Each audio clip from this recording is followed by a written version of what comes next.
যারা ঈমান আনবে, নেক আমল করবে, আল্লাহ সুবহানাহু ওয়া তাআলা তাদের কি পুরস্কার দেবেন, কি প্রতিদান দেবেন? জান্নাত। সে জান্নাত কেমন হবে? আল্লাহ তাআলা বলতেছেন। আবার যারা সত্যকে অস্বীকার করে, কুফরি করে, যারা জালিম, আল্লাহ সুবহানাহু ওয়া তাআলা তাদের জন্য কি প্রস্তুত করে রেখেছেন? আল্লাহ সুবহানাহু ওয়া তাআলা 18 নম্বর সূরা 29 নম্বর আয়াতের মধ্যে আল্লাহ সুবহানাহু ওয়া তাআলা বলতেছেন, ওয়াকুলিল হাক্কু মির রাব্বিকুম ফামান শাআ ফালিউমিন ওয়া মান শাআ ফালিয়াকফুর। আল্লাহ সুবহানাহু ওয়া তাআলা বলতেছেন, বলো সত্য রবের নিকট থেকে এসেছে, যার ইচ্ছা ঈমান আনুক আর যার ইচ্ছা কুফরি করুক। তা আল্লাহ সুবহানাহু ওয়া তাআলা মানুষকে স্বাধীনতা শক্তি, বুঝার শক্তি, ইচ্ছা শক্তি দিয়েছেন, বিবেক দিয়েছেন, অন্তর দিয়েছেন, বুঝার সত্য মিথ্যা, হক বাতিল, জান্নাত জাহান্নাম সবগুলো আল্লাহ সুবহানাহু ওয়া তাআলা বলে দিয়েছেন, পথ দেখাইছেন। এই জন্য আল্লাহ সুবহানাহু ওয়া তাআলা বলতেছেন, সত্য তো রবের নিকট থেকে এসেছে, যার ইচ্ছা ঈমান আনবে, আমল করবে, আর যার ইচ্ছা কুফরি করবে। কারণ মানুষকে কি দেওয়া হয়েছে? স্বাধীনতা দেওয়া হয়েছে। মানুষকে বাধ্য তো আল্লাহ তাআলা করেন নাই। কেউ যদি ঈমান না আনে, নেক আমল না করে, এই দুনিয়ার মধ্যে ফেরেশতারা আসবে, ফেরেশতারা এসে তাকে লাঠি পিটা করে ঈমান আনয়ন করবে, এরকম নয়। আবার যারা কুফরি করবে, যারা আল্লাহকে অস্বীকার করবে, তাদের রিজিক বন্ধ হয়ে যাবে, তাদের জন্য আল্লাহ তাআলা রিজিক বন্ধ করে দেবেন। বিষয়টা হলো এরকম নয়। আবার যারা ঈমান আনবে, নেক আমল করবে, দুনিয়াতে তাদেরকে জান্নাত দেবেন, বিষয়টা এরকম নয়। আল্লাহ তাআলা স্বাধীনতা দিয়েছেন, যার ইচ্ছা কুফরি করবে, যার ইচ্ছা ঈমান আনবে। তা আল্লাহ সুবহানাহু ওয়া তাআলা সেটাই বলতেছেন, ইন্না আ'তাদনা লিয-যালিমিনা নারান আহাতা বিহিম সুরাদিকুহা। আল্লাহ বলতেছেন, আর যারা জালিম হবে, জালিমদের জন্য আল্লাহ সুবহানাহু ওয়া তাআলা নারান আগুন প্রস্তুত করে রেখেছেন, যারা লেলিহান শিখা তাদেরকে ঘিরে ফেলবে। আল্লাহু আকবার! কত নিকৃষ্ট আযাব হবে তাদের। এই জালিমদের জন্য আগুন। আল্লাহ বলতেছেন, যারা সত্যকে অস্বীকার করে, রবের পক্ষ থেকে সত্য এসেছে, এই সত্যকে যারা অস্বীকার করবে, তারা হবে জালিম। জালিমদের জন্য আগুন, লেলিহান শিখা তাদেরকে ঘিরে ফেলবে। আল্লাহ সুবহানাহু এরপরে বলতেছেন, ওয়া ইয়াস্তাগীথু ইউগাথু বিমাইন কাল মুহলি ইয়াশউল উজুহ। আল্লাহ সুবহানাহু ওয়া তাআলা বলতেছেন, তারা যখন পানি চাবে, তাদেরকে গলিত সীসার ন্যায় পানি দেওয়া হবে, যাদের মুখমণ্ডল গুলো দগ্ধ করবে। চিন্তা করেছেন? গলিত সীসার ন্যায় পানি দেওয়া হবে, তাদের মুখমণ্ডলকে দগ্ধ করবে। আল্লাহ সুবহানাহু ওয়া তাআলা বলতেছেন, বি'সাস শারাব ওয়া সাআত মুরতাফাকা।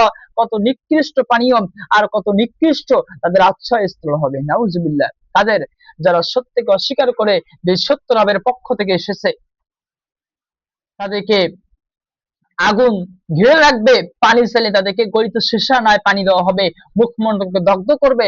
কত নিকৃষ্ট পানীয়, কত নিকৃষ্ট আশ্রয়স্থল। নাউজুবিল্লাহ। আমরা কি এরকম জায়গায় থাকতে চাই? যদি আমরা এরকম জায়গায় থাকতে না চাই, তাহলে কি করতে হবে? পরের আয়াতে আল্লাহ সুবহানাহু ওয়া তাআলা বলতেছেন, 18 নম্বর সূরা 30 নম্বর আয়াতে, যদি আমরা ওই নিকৃষ্ট পানীয় থেকে, আগুন থেকে বাঁচতে চাই, তাহলে কি করতে হবে? ইন্নাল্লাযিনা আমানু ওয়া আমিলুস সলিহাতি ইন্না লা নুযিউ আজরা মান আহসানা আমালা। তাহলে কি করতে হবে? আল্লাহ বলতেছেন, যারা ঈমান আনে, সৎ কাজ করে, যে উত্তম কাজ করে, আল্লাহ পাক বলতেছেন, ইন্না লা নুযিউ আজরা মান আহসানা আমালা, আমি তার কর্মফলকে নষ্ট করি না। সুবহানাল্লাহি ওয়া বিহামদিহি। তাহলে আমরা যদি আগুন থেকে বাঁচতে চাই, ঈমান আনয়ন করতে হবে, সৎ কাজ করতে হবে। যারা ঈমান আনয়ন করবে, সৎ কাজ করবে, ভালো ভালো কাজগুলো করবে, উত্তম আমল করবে, রবের ইবাদত করবে, আল্লাহ পাক তার কর্মফল কখনো বিনষ্ট করেন না। আল্লাহ সুবহানাহু ওয়া তাআলা পরের আয়াতে বলতেছেন, তাদের জন্য কি আছে?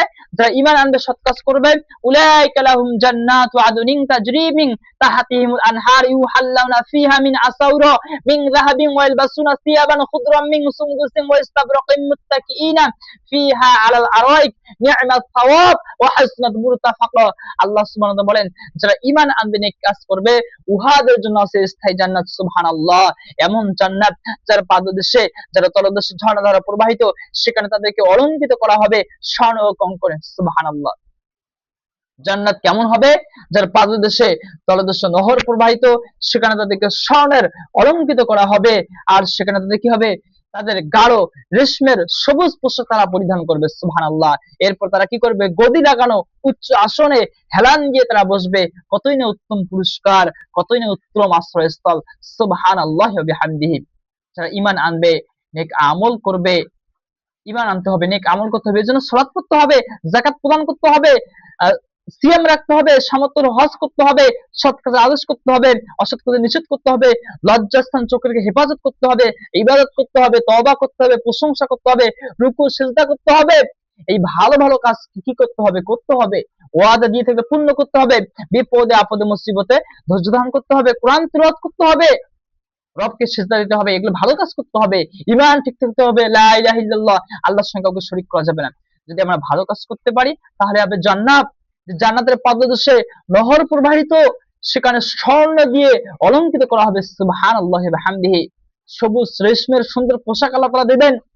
আল্লাহ তাআলা বলছেন 18 নম্বর সূরা কাহাফের 31 নম্বর আয়াতে, জান্নাত দান করবেন, স্বর্ণ দিয়ে অলংকৃত করবেন, রেশমের পোশাক তাদেরকে দান করবেন, সুউচ্চ আসন দান করবেন, সেখানে হেলান দিয়ে বসবে, কতই না উত্তম পুরস্কার, কতই না উত্তম আশ্রয়স্থল। আর যদি ঈমান না আনা হয়, সৎ কাজ করা না হয়, আল্লাহ বলছেন ফামান শাআ ফালিউমিন ওয়া মান শাআ ফালিয়াকফুর, সত্য রবের পক্ষ থেকে আগত, যার ইচ্ছে ঈমান আনবে, যার ইচ্ছে কুফরি করবে, আর যারা কি করবে, কুফরি করবে, রবকে অস্বীকার করবে, জালিমদের জন্য আল্লাহ তাআলা কি করে রেখেছেন, আগুন, আগুন তাদেরকে চতুর্দিক থেকে ঘিরে রাখবে।